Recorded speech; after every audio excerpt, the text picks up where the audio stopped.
Hi, my name's Andrew Elam. I'm doing Spring K Constant. I'm Hung Win. I've got the Impulse. And I'm Brad Spiller. I'm covering projectile motion. Matt Feldkamp behind the camera. He's producing, directing, and editing all this together. So if anything goes wrong, blame it on him. Alright, for my portion of this video, I'm going to be covering the projectile motion physics behind each of these darts. Now, when you increase the K constant of the gun that is firing these darts, you should see a positive increase in the distance that the darts should travel. Alright, so for my part of the project, I'm doing Spring K Constant. And how this works is, the formula is force equals K constant times distance that the spring is compressed. If you keep the spring compressed the same distance, but you change the K constant to be higher, it's going to cause greater force, which is the compressed air that shoots the dart, which is how you change projectile launch motion. For my part of the experiment, we're going to explore the idea of impulse and how it relates to Nerf. We know that the concept of impulse is change in momentum, and to calculate momentum, we need to know the mass and the velocity of the object. Since we are keeping the velocity of the darts the same by using the same Nerf gun, we are going to change the mass of the darts by using different darts. We're expecting that the one with the highest impulse is going to be the dart with the highest mass. For this project, I am the producer, editor, and director of the video. I am in charge of editing the video, recording the video, and keeping these idiots in line. Hell yeah! Sorry. Alright, ladies and gentlemen, here we are. This is going to be the first test that we're running in this video. This is our projectile motion range that we are using. As you can see down there, we have our group members. Matt Feldkamp behind the camera. Alright, down here, we've got our Nerf gun. We are using 3 different Nerf darts today. A regular Elite, an AccuStrike Elite, and then we have our Elite Suction. Each one of these is a different dart that we're going to be using, but we are also going to be weighting the tip of this dart with steel BBs. This is a 24-foot long range. We thought that was going to be the easiest to do. This gun right now, it is set 0 degrees. It is flat, 5 inches above the ground. We're going to be firing each one of these darts 3 different times to get a nice average of how far each dart is going. And then that will be in the data table at the end of the video. Now, let's run this test. Alright, we're back at the range for our first test with the unweighted Elite dart. I'm just going to get down here. So, we are ready for the first shot. We are primed. We have Andrew Elam down there as our far distance tracker. We have Hung Nguyen as our short distance tracker. They will be determining exactly where the dart hits the ground. Unweighted dart test in 3, 2, 1.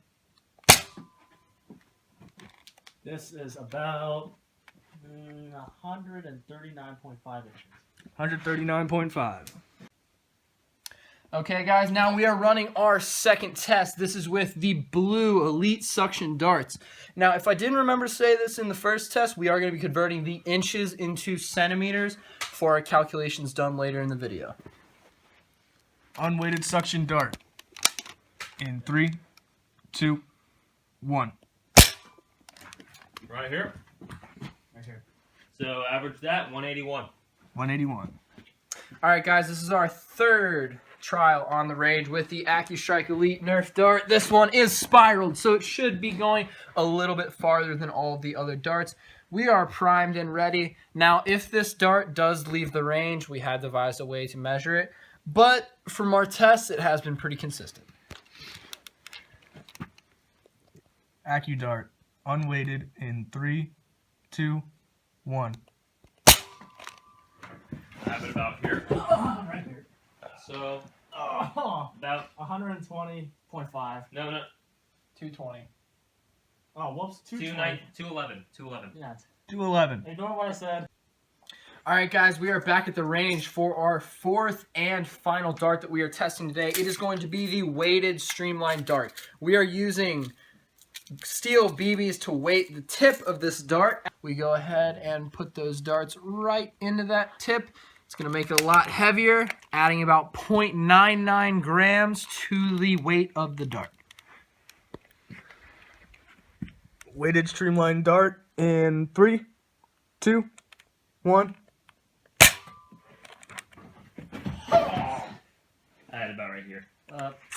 I had 21. 116. Here's the data from our first set of shots. The distances each dart traveled turned out mostly as we expected, so now it's time to move on to the next experiment. Alright, in this next experiment, we're going to be changing the spring K constant to see how that affects projectile launch motion, which Brad will be shooting again later in the video. My assistant Hung will explain the exact procedure while I get to work on this gun. So Andrew Alum is going to replace the default spring inside of the Nerf gun with these springs that we have acquired from the store. Now we're going to cut to when the gun is open.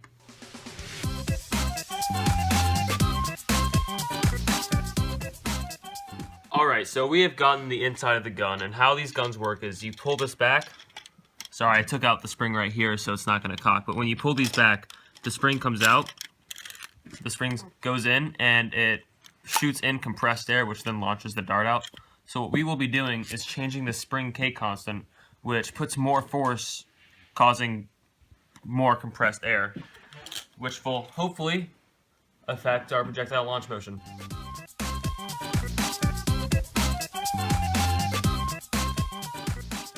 Alright, so this is with the extremely compressed spring that has a very high K constant. It was so compressed that we couldn't even get the bottom on because the gun is very tightly wounded right now. So this is just a pre-example of what it can do now. That is a lot harder than the last one, so let's go measure these. Alright guys, we are back on the range with our modified Nerf gun. We have a larger spring in the gun, so right now it is going to be compressed a lot more, increasing that K constant. These darts should really fly. Alright, down here, we have taken the BBs out of the streamlined dart, so right now we have the unweighted streamlined dart ready to fire. Unweighted streamlined dart in 3, 2, 1. It was about right here, so I'm going to have to add more to it. So this was Very small.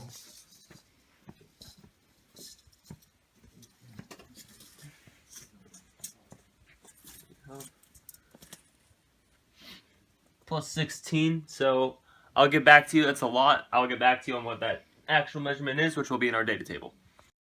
As we can see from the data collected, changing the spring K constant did in fact cause for greater distance in almost all cases with the darts. The only two that did not meet expectations were the last two streamlined dart tests, which resulted with 110 inches and 125 inches, with the 125 being below the no spring change streamline and the 110 being barely above. But we can blame this on the inconsistencies that come with putting a higher spring in a gun that wasn't made for that. As you can see, when changing the spring K constant to be higher, you in fact do increase the force, which causes for greater distance with projectile launch motion. This is because when you increase the force, you increase the velocity of the projectile, and when we keep the angle and the vertical displacement of the gun the same, this causes for higher velocity with the change in spring K constant, which means the Nerf goes farther in the same amount of time. Alright, for this experiment, we're going to determine how changing the type of dart in a Nerf gun changes the impulse that an object would feel after being struck by it. In this experiment, we are going to use a Hot Wheels car, trademark, on a track, and we are going to fire the now modified Nerf gun into the car. From there, we will see how far the car travels and determine which one has more momentum solely based on the distance that it traveled from its initial point at approximately 10 inches. For our first impulse trial, we are going to use an unmodified streamlined dart with no weights. Brad Spiller will be filling as my shooter because I kind of stink. Unmodified streamlined dart in 3, 2, 1. Go ahead, take that measurement. Approximately 27.25. 27.25 inches.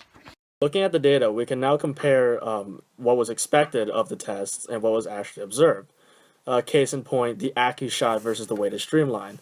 What we expected was that a dart that has more mass would produce a greater impulse upon the Hot Wheel car, But what was observed was the weighted streamline, which weighed about a whole gram more than the AccuShot did, produced an impulse where the car was only pushed back 41.91 centimeters versus the AccuShot, which pushed the car back a grand total of 63.5 centimeters. I hypothesize it's because of the fact that the AccuShot had a greater initial velocity, as demonstrated in the previous tests. A combination of a moderate mass and a high velocity would produce a greater impulse than a high mass, low velocity dart. And that's all for this video. Thank you for joining us as we explored the physics behind Nerf guns. And make sure to like, comment, and subscribe to Physics Friends. Leave any comments you have down in the section below on what videos we should do next. But we are taking a suggestion from last week. Next video, we're doing this physics behind spaghetti snapping. What happens when you snap?